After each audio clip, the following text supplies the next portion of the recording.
Welcome back. In Native American culture, the willow is a tree of great power, but the healing powers of the willow are the stuff of legend all over the globe, especially in Ireland, where the Druids were said to obtain special powers from it. And for centuries, people have tried to infuse the mythical powers of the willow into everyday life by creating furniture and everyday accessories with the wood and the branches of the tree.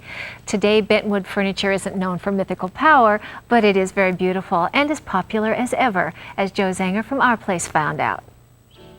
The willow grows wild almost everywhere on Earth. The Greeks and Romans were the first to recognize its uses for home decor. In the British Isles and Ireland, willow leaf tea became famous for its pain relief and healing powers. Its popularity in America exploded in the late 19th century when bands of artists, known as gypsies, would park their wagons next to a ready supply of willow trees, and they would make furniture until demand ran out. Then they'd move on to the next town. Well, the willow is still growing strong, and artists still make exquisite furniture from it. The only thing missing is the wagon. These days, bentwood furniture, so called because that is exactly what is done to create the design, is made by artists like John Phillips and his wife, Christy. This Vietnam veteran made his first chair from the willow tree in 1978. Now well known through the South and Midwest, where he regularly sells his wares at craft shows, Phillips grows his own willows.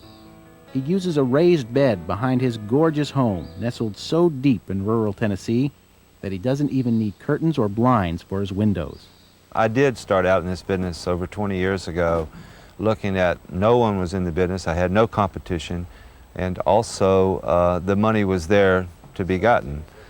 But things did change, but it took quite a few years, and I saw what an Indian woman once told me. I saw something different in what I was doing. I saw what she claimed to be the spirit of the willow. I saw a spirit there that I was missing, that I was using it for an income more than I was for an artistry, and that changed about 10 or 12 years ago when I was on the Mohawk Reservation doing workshops. It is a business, and you have to treat it like a business, but it's a more relaxed business now. It's more pick and choose than it was before, and that comes with time, and I think in any art. On this day, John and Christy are creating one of their most popular pieces, a small table. They've already cut a number of branches they believe will be needed for this project, and now they make their final wood choices. The key, John says, is to cut the willow when it's still young. Willow is very flexible, especially when it's green, so you're able just to bend it automatically just by grabbing at both ends and turn it like this, and it'll bend right into a circle for you. Most all the pieces that we build, all the builders build, starts out with a basic frame of some sort, which, yes, could be built.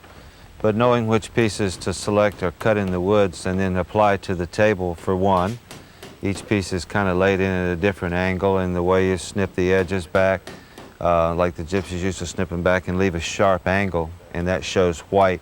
Just the way you snip it back, the way you put them on, and I think the feeling about what you're doing, the feeling about what you did when you cut the tree, and the feeling about what you saw in the woods when you cut the tree, and the limbs, and the feeling that you get inside when you're an artist trying to create something unusual. It's not as easy as it looks. The most frustrating part of this process will be the very finish. You want to get it as level as you can, so your table's got to be level, and there are adjustments all along the way, though. That's the beauty of building with willow, is you always have an adjustment. Even after you get the top on, you can still sort of level by cutting a little bit off the legs. So, yes, that's pretty hard. John will use one power tool in all this, a handsaw to cut the tabletop. But look very carefully as he and Christy complete this creation. There's not a level in sight. I think in artistry of anything that has to do with leveling, that the eye is much better than the level. Really? I personally believe that. If you're building something that's rustic, or you're building something that's freestanding and like the willow, that rustic furniture, you can get the leveling just by looking at it and sizing it up, comparing it to the straightness of the door jamb, lots of different ways to get it straight. John Phillips is happy and at peace. That's something he couldn't have imagined in 1967 when he was tromping through the jungles of Vietnam. But he wonders if the seeds of his present life were planted on those battlefields.